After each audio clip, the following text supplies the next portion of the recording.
I've decided to start a new life without you. The words hung in the air of the upscale restaurant where we'd gathered to celebrate my daughter's college graduation. Gregory, my husband of 28 years, stood with his champagne glass raised, his announcement displacing the toast he was supposed to make to Amelia's achievements. The clinking of silverware ceased, conversations halted mid-sentence. 50 pairs of eyes darted between Gregory and me, waiting for my reaction, tears, shouting, a dramatic exit. Instead, I smiled. "Congratulations on your honesty," I said. "My name is Mrs. Reynolds.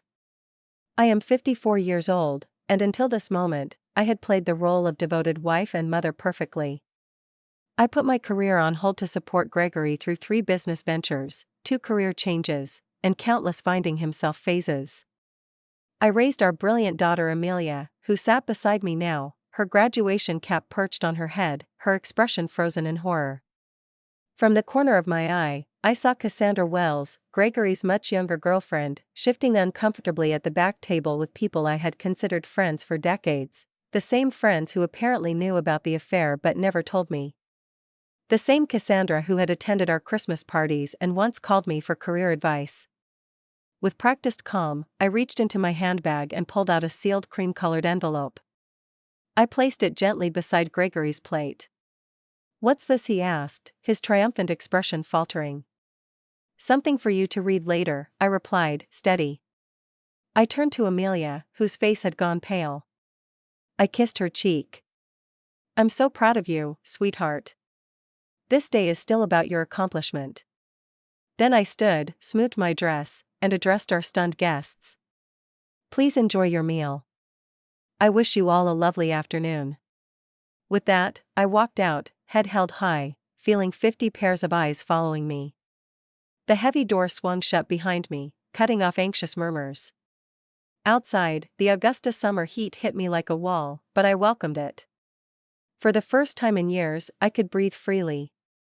Behind me, I heard the restaurant door slam shut, followed by Gregory's frantic voice. "Bianca, what the hell is this? What have you done?" I kept walking, allowing myself a small smile. The envelope I'd handed him contained the beginning of my revenge, one I'd been meticulously planning for months. I had always been the practical one. While Gregory dreamed big and took risks, I maintained the stability our family needed. I saved for Amelia's education when Gregory invested unwisely in a friend's restaurant. I worked extra hours as a finance manager when his midlife crisis led him to quit a stable job to sell handcrafted furniture, a passion that lasted 6 months before he grew bored. My own dream of opening a financial consultancy for women was perpetually on hold. After Amelia graduates, I told myself, after Gregory finds stability. 3 months ago, I noticed discrepancies in our joint accounts, small transfers to an unknown account. Having spent 20 years managing our family finances, these stood out like red flags. I could have confronted Gregory immediately, but something held me back, intuition or the growing distance between us. Instead, I began quietly investigating. What I discovered was worse than I imagined. Gregory had been moving funds to a separate account for over a year. He had been taking Cassandra to expensive restaurants, buying jewelry, and looking at beachfront property, all while telling me we needed to tighten our belts for retirement. Then came the text messages I found on his unlocked phone, plans for their new life together, plans for the day after Amelia's graduation, the day he chose to make his grand exit. What Gregory forgot was that I was a financial professional for 30 years. I understood money trails, knew how to trace assets, and most importantly, remembered the prenuptial agreement we signed 28 years ago, the one he insisted on to protect his future earnings. It contained a fidelity clause that would be his undoing. While Gregory plotted his escape, I built my case.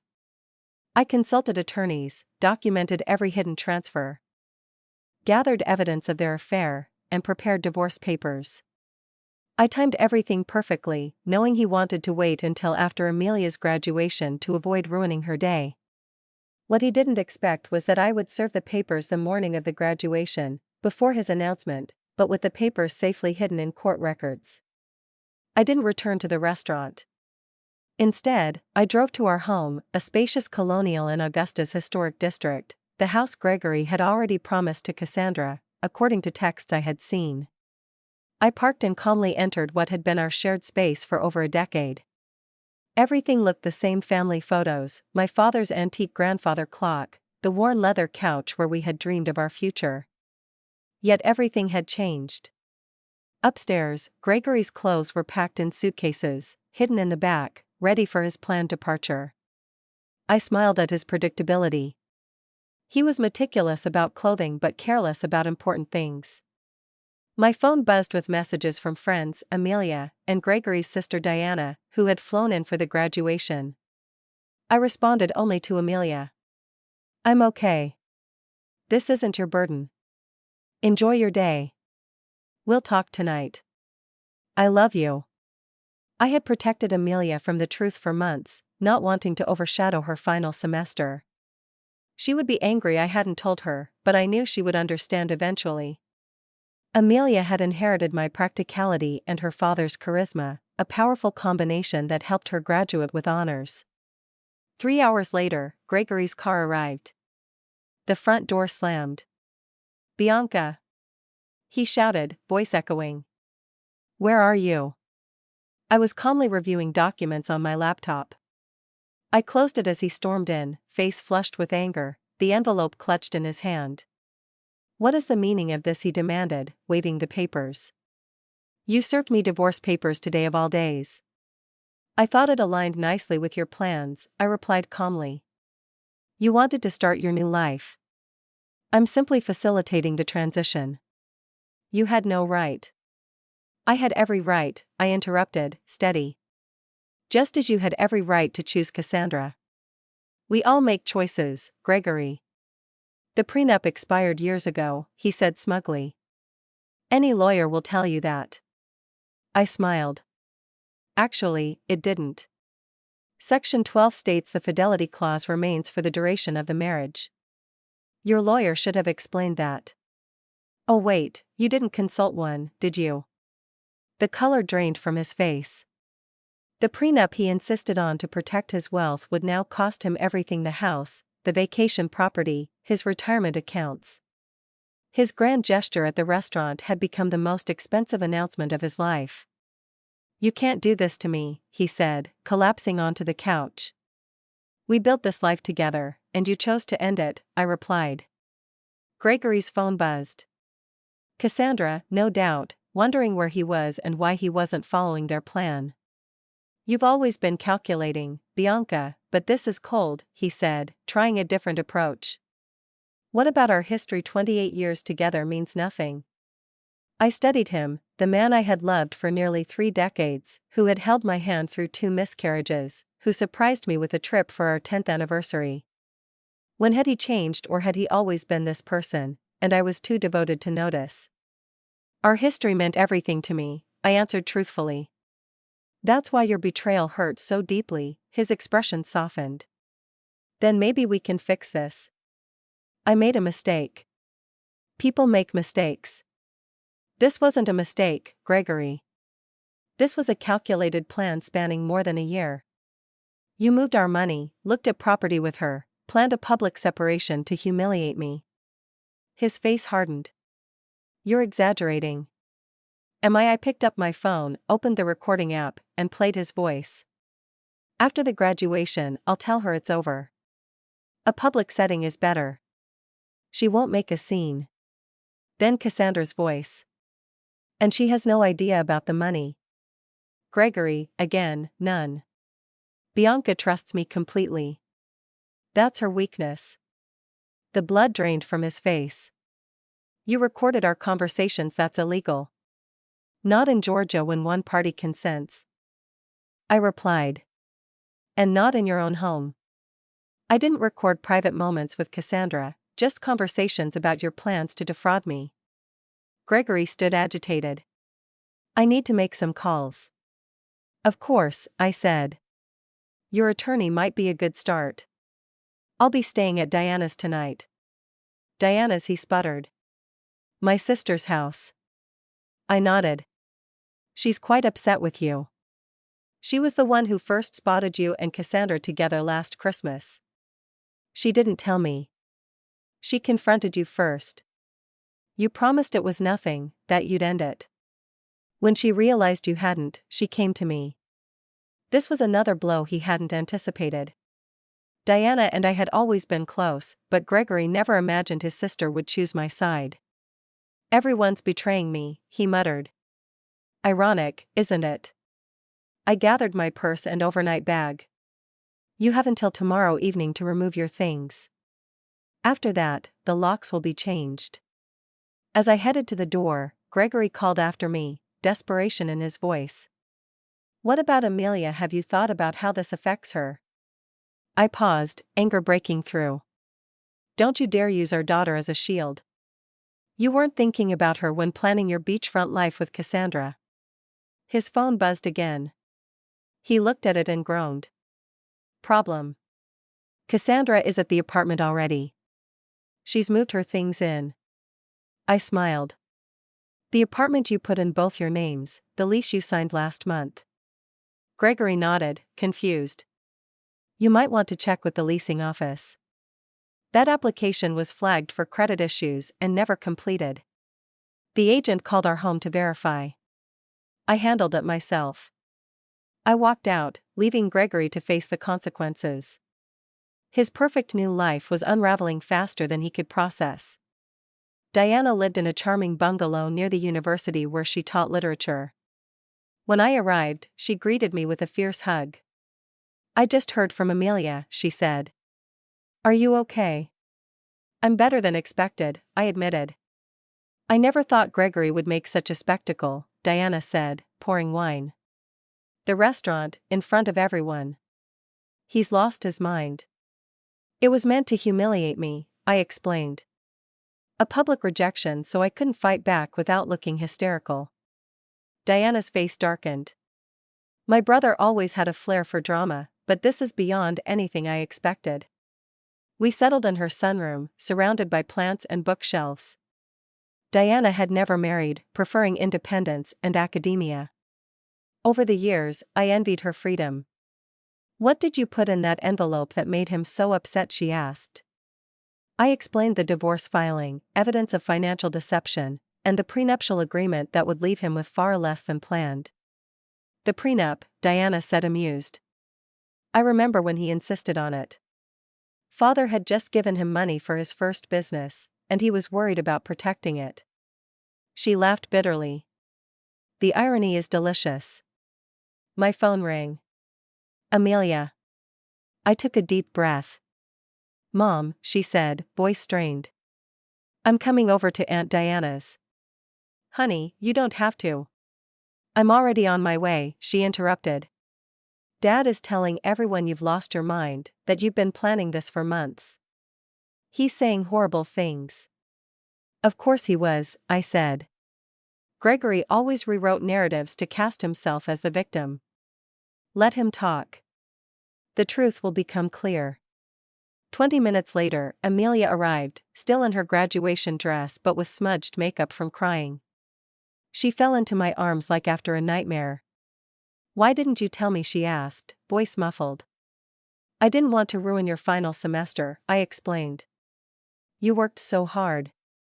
She pulled back, wiping her eyes. Well, Dad took care of ruining it anyway. We moved to Diana's living room, where Amelia heard the full story, the affair, financial deceptions, and their plans. I knew something was off with Dad, Amelia admitted. He's been distracted, always on his phone, but I never imagined. None of us want to see these things in people we love, Diana said gently. My phone buzzed with a text from Philip Anderson, my attorney. The emergency filing was approved. The accounts I identified were frozen pending divorce proceedings. Gregory had limited access to funds, enough for living expenses but not enough for property purchases with Cassandra. I showed the message to Diana and Amelia. Good, Amelia said firmly. He deserves it. My daughter's loyalty warmed me, but I wasn't naive. He's still your father, I reminded her. Your relationship with him is separate from what's happening. Amelia shook her head.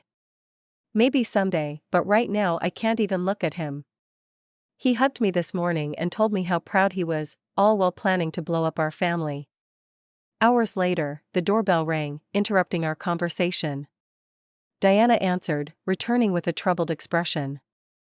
"It's Gregory," she said, "and he's not alone." I steeled myself as Diana led Gregory and Cassandra into the living room. Cassandra looked uncomfortable, shifting weight, eyes darting. She was 37, not exactly a trophy wife but 17 years my junior, with blonde hair and confidence born of never facing real hardship. Gregory looked furious. His desperation had hardened into anger. "Bianca, you need to stop this insanity," he demanded. "Unfreeze the accounts. We can discuss this like reasonable adults." Amelia stood, placing herself slightly in front of me. "Maybe you should have tried being reasonable before announcing to everyone you were leaving, Mom." Gregory's eyes widened as if just noticing our daughter. "Amelia, this doesn't involve you." "Doesn't involve me," she echoed incredulously. "You blew up our family on my graduation day, and it doesn't involve me." Cassandra touched Gregory's arm. "Greg, maybe we should go." He shook her off. "No.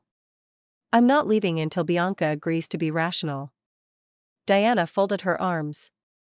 "My sister-in-law seems the only rational person here." "You're the one who created this mess, Gregory." I remained seated, watching the drama unfold. For years, I had been the peacemaker, smoothing conflicts and keeping everyone happy. That role was exhausting, and I had set it down. "The accounts will remain frozen until the preliminary hearing," I said calmly. "That's in 3 days. The judge will determine asset division then." 3 days, Gregory sputtered. "What am I supposed to do?" "You have your personal account," I reminded him, "the one you've funneled money into for the past year. That should be sufficient." Cassandra's head whipped toward Gregory. "You have a separate account with how much?" An interesting dynamic emerged. Clearly, Gregory hadn't been entirely honest with Cassandra either. Gregory ignored her. "This is vindictive, Bianca. This isn't like you." "Perhaps you never really knew me," I replied, "just as I never really knew you." Amelia turned to Cassandra. "Did you know he was going to announce it like that at my graduation?" Cassandra looked ashamed. "I thought he would talk to your mother privately." The announcement was unexpected. Gregory shot her a betrayed look. Cracks formed in their united front. "I think you both should leave," Diana said firmly. "You've upset Amelia enough." "Amelia," Gregory pleaded, "you understand relationships change, right? Sometimes people grow apart." My daughter's face hardened. "What I understand is you're a coward who couldn't give Mom the dignity of a private conversation. What I understand is you were stealing from our family while I worked 2 jobs to pay for textbooks because you said money was tight." Gregory paled. "That's not how it was." "It's exactly how it was," Amelia cut him off. "Please leave, Dad. I can't look at you." The silence was deafening. Finally, Gregory turned to go, Cassandra trailing behind. At the door, he paused and looked back. "This isn't over, Bianca. I'll fight you."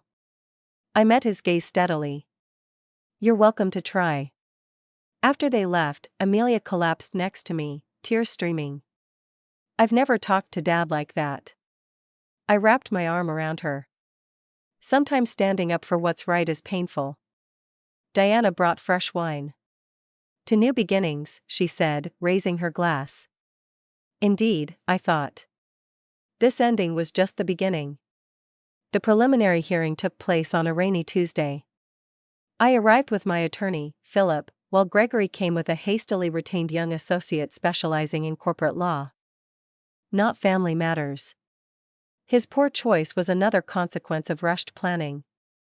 The judge, an older woman with sharp eyes, reviewed the prenuptial agreement carefully. "This document appears in order," she said. "Do you contest its validity?" The young lawyer cleared his throat.